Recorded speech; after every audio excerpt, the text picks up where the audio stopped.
Bismillahirrahmanirrahim. Assalamualaikum warahmatullahi wabarakatuh. Perkenalkan, nama saya Rahmatullah Hasruddin dengan NIM 202038622011016. Saya akan mereview beberapa materi tentang perpajakan.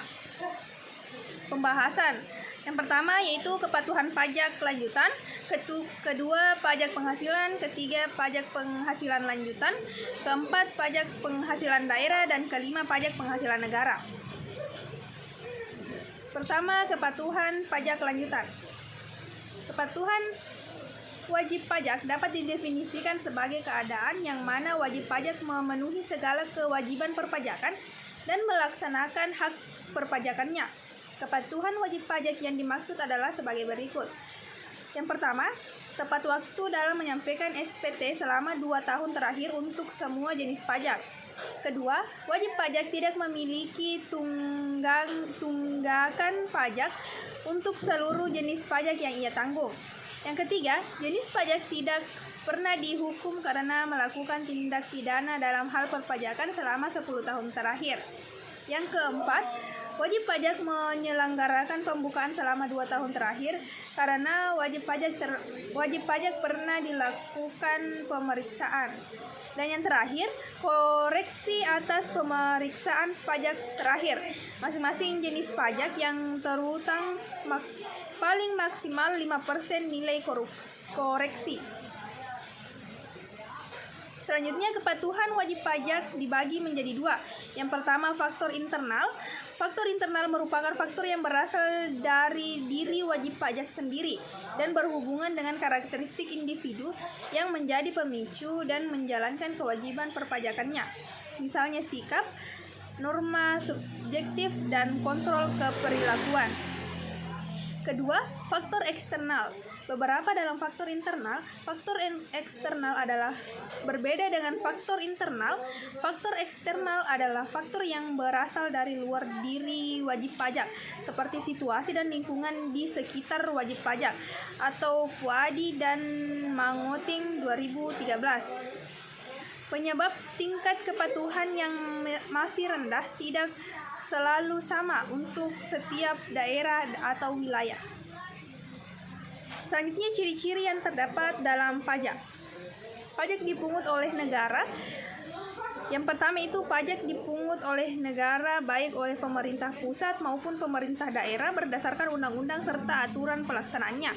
Yang kedua, pemungutan pajak mengisyaratkan adanya pengalihan dana atau sumber daya dari sektor swasta atau wajib pajak membayar pajak ke sektor negara atau administrator pajak. Dan yang ketiga yaitu pemungutan pajak diperuntukkan bagi keperluan pembiayaan umum pemerintah dalam rangka menjalankan fungsi pemerintahan baik rutin maupun pembangunan. Materi yang kedua yaitu pajak penghasilan. Pajak penghasilan adalah pajak yang dikenakan atas objek pajak penghasilan sebagaimana diatur pada Undang-Undang Pajak Penghasilan. PPh atau pajak penghasilan adalah pajak yang dikenakan kepada orang pribadi atau badan.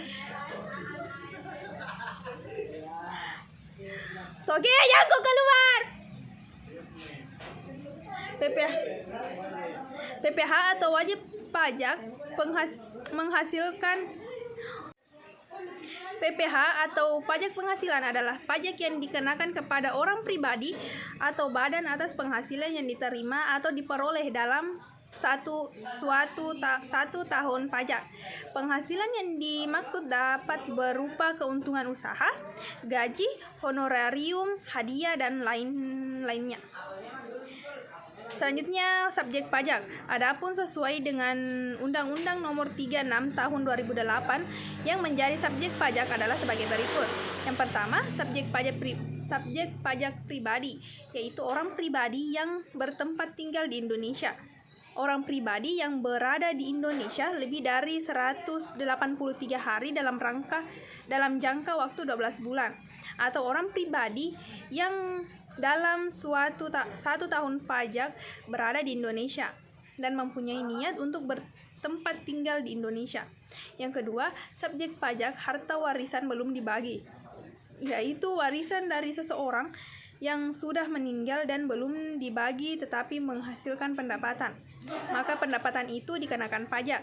Dan yang ketiga, subjek pajak badan, yakni badan yang didirikan atau bertempat kedudukan di Indonesia, kecuali unit tertentu di badan pemerintah.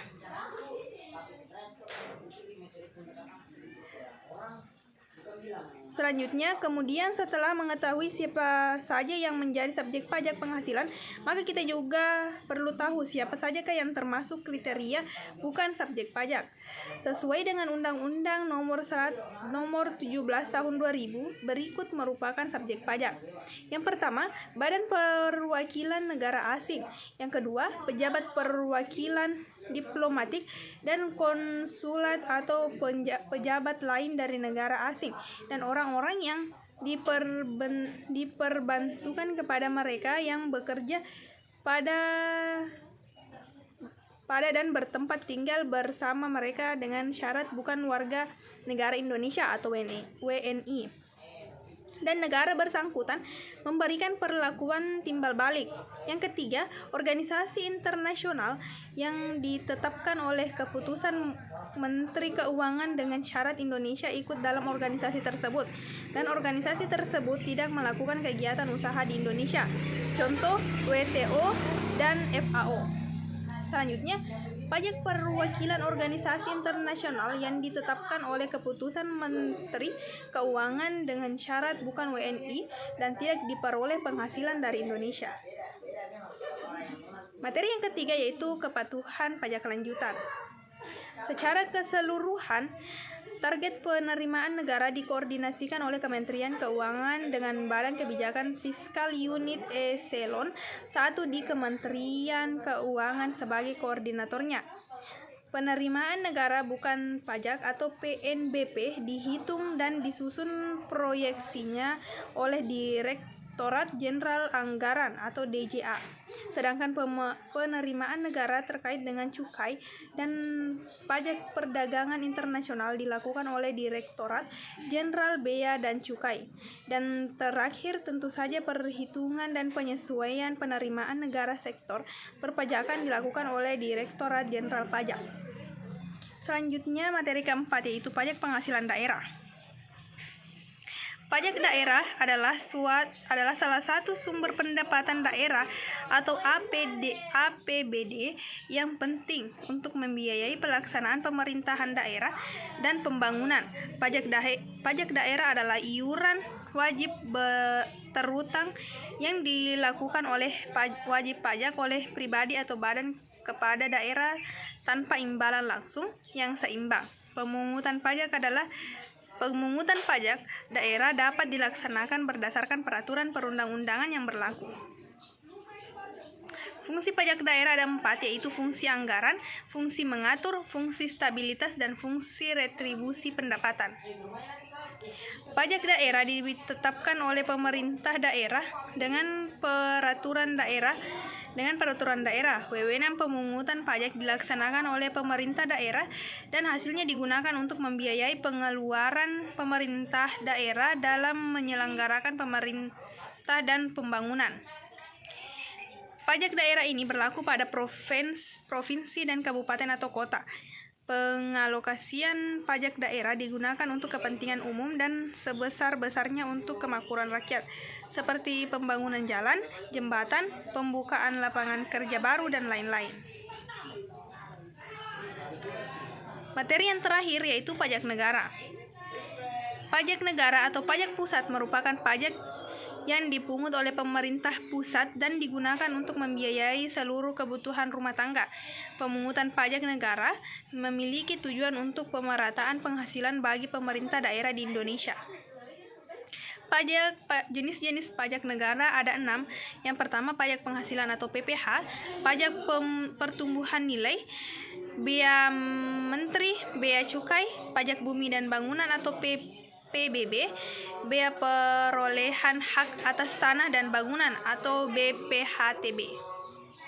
Fungsi pajak bagi pembangunan negara: yang pertama fungsi anggaran, yang kedua fungsi pemerataan, yang ketiga fungsi stabilitas, dan yang terakhir fungsi regulasi.